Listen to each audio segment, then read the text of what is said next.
नमस्कार, आप देख रहे हैं WH न्यूज जन जन की आवाज़। मैं विजय खौसे। हमारे चैनल को आपने सब्सक्राइब नहीं किया तो तुरंत करें। तो आइए सुनते हैं आज की पत्र परिषद। विजय सांगितलं ना, तर ही भारतीय स्वातंत्र्याचा जो अमृत महोत्सवी वर्ष आहे आणि धम्मचक्र प्रवर्तन दिन याच्या पावन पर्वावर आपण ही परिषद घेतो आहे. आणि गगन मलिक साहेबांनी तुम्हाला सांगितलं आहे की थायलंड आणि भारत यांच्या मैत्रीलासुद्धा 75 वर्ष जो आहे त्याचंही अमृत महोत्सवी वर्ष आहे. आणि हे तीनही ओकेजन जे आहेत ते हिस्टॉरिकल ओकेजन आहेत. आणि हे डोळ्यापुढे ठेवून आपण ही इंटरनॅशनल कॉन्फरन्स आहे ती या ठिकाणी घेतो आहे. आणि त्यामध्ये जी आपली थीम आहे की बौद्ध धम्म जे आहे आणि समता, स्वातंत्र्य, बंधुता आणि न्याय ह्या मूल्यांच्या प्रस्थापनेसाठी बौद्ध धम्माच्या विचाराची प्रासंगिकता ही याची थीम आहे.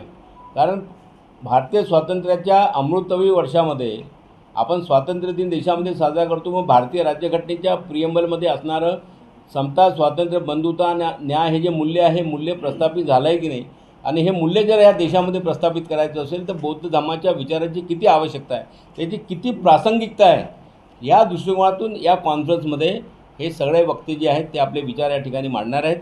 आणि या ठिकाणी जे आहेत काही नागपुरातील काही विचारवंतांना आपण या ठिकाणी आमंत्रित केलं आहे. डॉक्टर सुखदेव थोरात जे आहेत यांचंसुद्धा या ठिकाणी त्या परिषदेमध्ये प्रमुख भाषण राहणार आहे. विमल कीर्ती गुंसरी आपण यांना बोलवले आहे. डॉक्टर वेदपुरा मिश्रा आहेत, डॉक्टर यशवंत मनोहर सर आहेत, डॉक्टर जोगेंद्र कवाडे सर आहेत, डॉक्टर लेंडे सर आहेत, विभाग प्रमुख आंबेडकर थॉट डिपार्टमेंटचे डॉक्टर नीरज बोधी आहेत, डॉक्टर NS गजबे आहेत, ते एक्स वाईस चान्सलर आहेत सागर विद्यापीठाचे, डॉक्टर रुपाताई बोधी आहेत, डॉक्टर विमल थोरात आहेत, डॉक्टर अपर्णा लांजेवार आहेत, श्रीमती संगमित्रा ढोके आहेत, उपायुक्त प्राध्यापक सविता कांबळे आहेत, सरोज वाणी आहेत, PS खोबराकडे आहेत, प्रवीण कांबळे आहेत. हे सगळे जे लोक आहेत हे या विषयावर या ठिकाणी वेगवेगळ्या विषयावर आपलं संबोधन जे आहेत ते त्या ठिकाणी मांडणार आहेत. आणि मला असं वाटतं की एकंदरीत ही जी मूल्य आहेत ही मूल्य प्रस्थापित करण्याच्या दृष्टिकोनातून आणि भारतामध्ये एक संवैधानिक संस्कृती निर्माण करण्याच्या दृष्टीने एक व्यापक अशा पद्धतीचा कृती कार्यक्रम तयार करायचा आणि त्याचा एक मसुदा तयार करायचा, या दृष्टिकोनातून ह्या परिषदेमध्ये त्या पद्धतीचा एक कृती कार्यक्रम कसा आपल्याला तयार करता येईल या दृष्टिकोनातून त्याचं एक मसुदा जो आहे या परिषदेच्या निमित्तानं आपण हे सगळं यामध्ये तयार करणार आहोत. त्यामुळे फार हिस्टॉरिकल अशा पद्धतीची परिषद या ठिकाणी राहणार आहे. आणि या परिषदेमध्ये या ठिकाणी ज्या वेगवेगळ्या टीम्स वेगवेगळ्या देशातून येत आहेत, इंडोनेशिया असतील, ऑस्ट्रेलिया असतील, बांगलादेश असतील, जर्मन असतील, थायलंड असतील, या ठिकाणचे जे मॉंग्स आहेत त्यांच्या चमू या ठिकाणी येत आहेत. जवळपास 200 डेलिगेट्स फॉरेनचे राहतील, भारतातल्या विविध राज्यातील डेलिगेट्स राहतील आणि असं जवळपास 200 डेलिगेट जे आहेत. आणि नागपुरातले आणि यामध्ये जे काही बौद्ध विचाराचे संशोधक आहेत, प्राध्यापक आहेत, विद्यार्थी आहेत, हे सगळे मोठ्या प्रमाणामध्ये या ठिकाणी राहणार आहेत. आणि एक प्रकारची हिस्टॉरिकल अशा पद्धतीची कॉन्फरन्स कशी होईल त्या दृष्टिकोनातून आपला प्रयत्न आहे. आणि म्हणून मीडियाला आमची विनंती आहे की या परिषदेचा प्रचार आणि प्रसार जो है त्या दृष्टिकोनातून अपन करावा अशी आपल्याला या दृष्टिकोनातून आमची विनंती आहे. हम भारत का तो भारत में बुद्धिज़्म नहीं था ऐसे हम नहीं बात कर सकते, क्योंकि जब भगवान बुद्ध आए और उनके पश्चात ही उनके समय में ही सारा उत्तर भारत तो बौद्ध में हो ही चुका था. सम्राट अशोक के समय तक आते आते पूरा भारत बौद्ध में हो चुका था. और उसके पश्चात भी हम देखते हैं कि ये जो पूरे भारत बौद्धमय की जो परंपरा है यह सवाल ये है विदेशों में प्रचार ज्यादा हाँ नहीं बताता हूँ ना, उस पर आते हैं ना कि सम्राट अशोक के समय में से ही विदेशों में प्रचार हुआ और उसके बाद चीन, चाइना, कोरिया सभी जगह हुआ.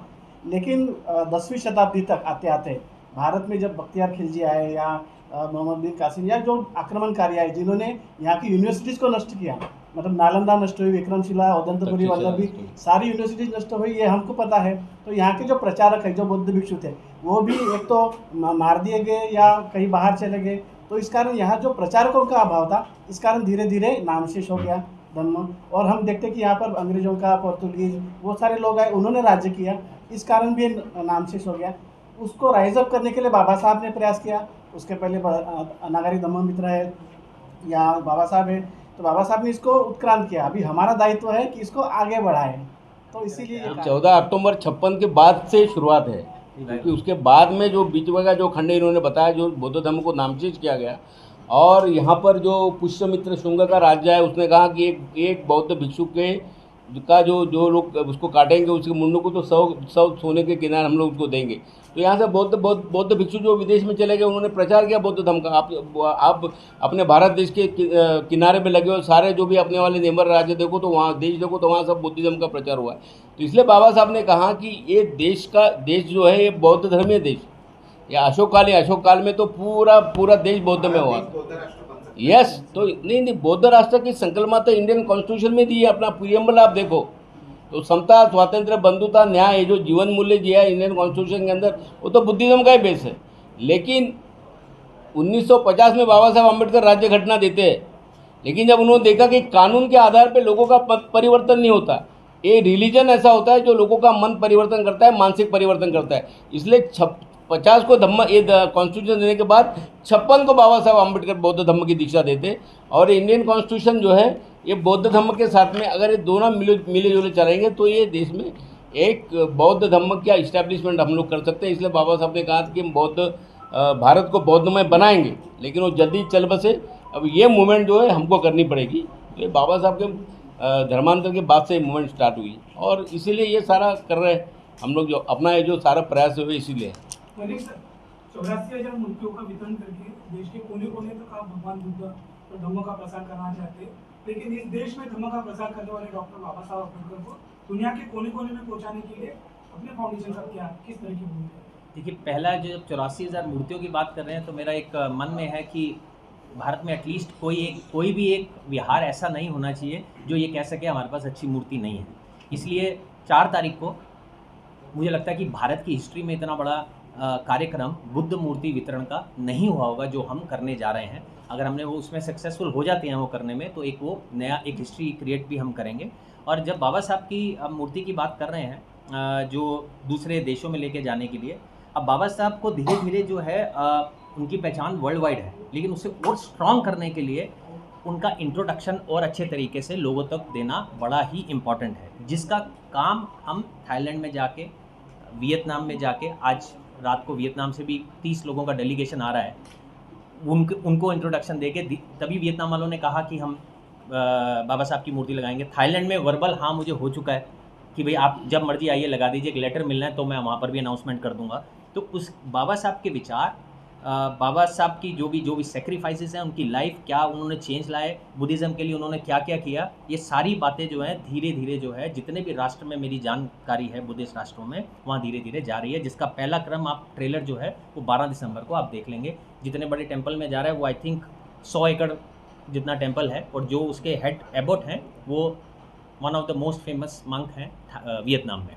और ये जो हमारे गडेबल वज्रा मेथी जा रही है, इनकी भी जो मॉनेस्ट्री है वो थाईलैंड में 100 एकड़ के करीब है चिंगराई में, जिसमें उन्होंने ऑलरेडी मुझे वर्बल येस कर दिया है कि आई वांट टू मेक एक बाबा साहब का स्टैचू। तो विचार और वो सारी चीज़ें लेकर जा रहे हैं। और आप ये ध्यान रखिएगा, सबके दिमाग में कई बार ऐसा आता है यार मूर्तियाँ बांटी जा रहे हैं, हम धम्म की बात कर रहे हैं, तो ये आप दिमाग में रखिएगा कि ये मेरा आखिरी कदम नहीं है, ये मेरा पहला कदम है कि मूर्तियाँ पहुँचाना। मैं पहले बुद्ध को पहुँचा रहा हूँ, उसके बाद धम्म का अगला काम मेरा धम्म है, जो फाइनल डेस्टिनेशन होगा वो धम्म पहुँचाना ही है। लेकिन ये मेरा पहला कदम है। उसके कदम के बाद क्या होता है कि जैसे अगर हमने किसी की मदद की, आज स्टैचू है, तो हम उनका ट्रस्ट जीतते हैं कि हम वाकई में काम करने वाले लोग हैं। हम ऐसा नहीं है कि भाई जस्ट आए और चले गए। जब हम वो ट्रस्ट जीतेंगे तो उसके बाद अगर हम उनसे कुछ रिक्वेस्ट करेंगे कि अब आप ये आपने कार्य करना है, तो हमारी बाजुएं और मजबूत होंगी। तो वो हम कार्य कर रहे हैं और मुझे लगता है कि बहुत जल्द आप जैसे जैसे क्रम शुरू हो जाएगा वियतनाम से, मुझे नहीं लगता कि कोई भी बुद्धिस्ट राष्ट्र ऐसा होगा, ये भी मेरा संकल्प है, जहाँ बाबा साहब की मूर्ति नहीं होगी और उनके विचार नहीं पहुँचेंगे। सर जी के विचार पूरे विश्व में आप फैला रहे हो और बौद्ध धर्म के भी विचार फैला रहे हो, और इस कार्यक्रम जो परिषद ले रहे हो, इस कार्यक्रम में ये जो मेदी मस्जिद रोदम जो आ रहे हैं, तो ये बौद्ध पंडित है या बौद्ध भिक्षु है? भिक्षु है सर, आपने इसमें पंडित लिखा है, बौद्ध पंडित नहीं, बौद्ध पंडित वो कैसे लिखा है मुझे पता नहीं, मराठी में इन्होंने क्या लिखा है, हम आपको प्रोफाइल, वो पंडित से उनका कोई पंडित नहीं है वो लिखा है ना, इसलिए मैं कंफ्यूज हो रहा हूँ। अब सुनिए, कई बार एक जो यूनाइटेड नेशंस का वैसाख कराते हैं, जो सबसे बड़े महाचुला लॉन्ग कॉन के प्रेसिडेंट है, महापुरुष यहाँ बैठे और ये बौद्ध पंडित हुआ। अच्छा आज नहीं, अब विद्वान शब्दाला म्हणतो आपण पंडित, बौद्ध भिक्षु है वो। अच्छा मैं एक बार क्लियर कर धार्मिक लेते हैं, स्वरूप द्यायची नाही त्याला मराठीमध्ये पंडित विद्वान हो सकता है वो उन्होंने लिखने में कुछ ऐसा किया, इसको नहीं, ज़्यादा ये क्या है, पंडिता ने लोगों के दिमाग में है कि जो ब्राह्मण का जो वास रहता है उसको पंडित कहते हैं। लेकिन पंडित शब्द का शब्दशः जो अर्थ होता है वो उसमें जो प्रभुत्व रखता है वो विचारों में अंदर, उसको पंडित बोलते हैं। अच्छा, तो वो जो एक टिपिकल ऐसे तो एक नाम है जो आप बता रहा हूँ, president of United nation day of Vaisakh जो मनाया जाता है पूरे वर्ल्ड में, उनका नाम है ब्रह्म पंडित। बट वो वहाँ के सबसे बड़े भिक्षु हैं। तो ये नाम की तरफ आप मत जाइए, वो भिक्षु हैं और बहुत ही फेमस भिक्षु हैं। He is very strong Buddhist और बहुत ही उनकी मान्यता है। जब आप आएंगे, जब वो अपने विचार सामने रखेंगे, तब आपको समझ में आएगा। मेरी चाहत है कि मैं जितने भी हमारे प्रेस वाले हैं या जितने भी आप लोग आते हैं बुद्धिज़्म के लिए काम कर रहे हैं, कुछ ऐसा किया जाए कि एक टूर आप लोगों का एक थाईलैंड में मैं किसी तरीके से बनाऊं ताकि आप उसको प्रैक्टिकली देख सकें। तो वो जब हम फाउंडेशन का एक बनाएंगे आने वाले समय में, तो मैं सारी डिस्कशन करके प्रेस वालों को भी यहाँ से वहाँ ले जाने की पूरी कोशिश करूँगा आने वाले समय में। आपने 14 अक्टूबर 1956 को बहुत बड़ा सपना देखा था कि भारत बुद्धमय हो गया। Yes sir. तो शायद ये आपका विजन है क्या? मेरा उस समय 5 लाख लोगों के अधिक यानी बाबा साहब ने दीक्षा दिया था, 5 लाख से भी कई ज्यादा लोग थे। तो आप 50 लाख से करीब रहेंगे, ऐसे समय में आप बाबा साहब का सपना पूरा करेंगे क्या? देखिए 50 लाख तो से ज़्यादा ही होना चाहिए। मेरा सपना जो है बौद्धमय भारत का ही है। उसी सपने को लेकर ये सब कुछ जो किया जा रहा है, उसी सपने को पूरा करने के लिए ही किया जा रहा है। और बहुत सारे हज़ारों लाखों की तादाद में हमारे साथ लोग जुड़ना शुरू हो गए हैं। मैंने जैसा कि कहा कि सबसे पहले मुझे ये कोशिश करनी है कि लोगों का ट्रस्ट जीत सकूं, कि लोगों के मन में ये ना आ जाए कि भाई कहीं कोई पर्सनल इंटरेस्ट है। मेरा कोई पर्सनल इंटरेस्ट नहीं है। मैं अगर एक्टिंग लाइन में सारा कुछ छोड़कर, हिंदू परिवार में पला बड़ा, वो छोड़कर पूरा बुद्धिज़्म से मैं यहाँ हूँ, मैं 4 महीने तक भिक्षु बना वो सीखने के लिए कि वो ज़्यादा बेहतर है, तो मेरा कोई पर्सनल इंटरेस्ट नहीं है। मेरा इंटरेस्ट एक ही है कि किसी तरीके से जो बुद्ध की धम्म की टीचिंग्स हैं, बाबा साहब का जो सेक्रीफाइस है, उनके जो विचार हैं, वो लोगों तक पहुँचे और वो एक अच्छे इंसान बन सके। बात यहाँ ह्यूमैनिटी की आती है बार बार, कोई कन्वर्जेंस की नहीं आती। इस मोर ऑफ कि आप अच्छे इंसान हैं कि नहीं है। अब ह्यूमैनिटी से बड़ा तो कोई धर्म नहीं है ना, इंसानियत से बड़ा कोई धर्म है तो आप बता दीजिए, धर्म है या जीने का तरीका है। तो बौद्धमय भारत की बात का मतलब ये नहीं कि बुद्धिस्ट भारत, बौद्धमय भारत की जब मैं बात करता हूँ, देखिए एनलाइटन इंडिया, बुद्ध क्या है।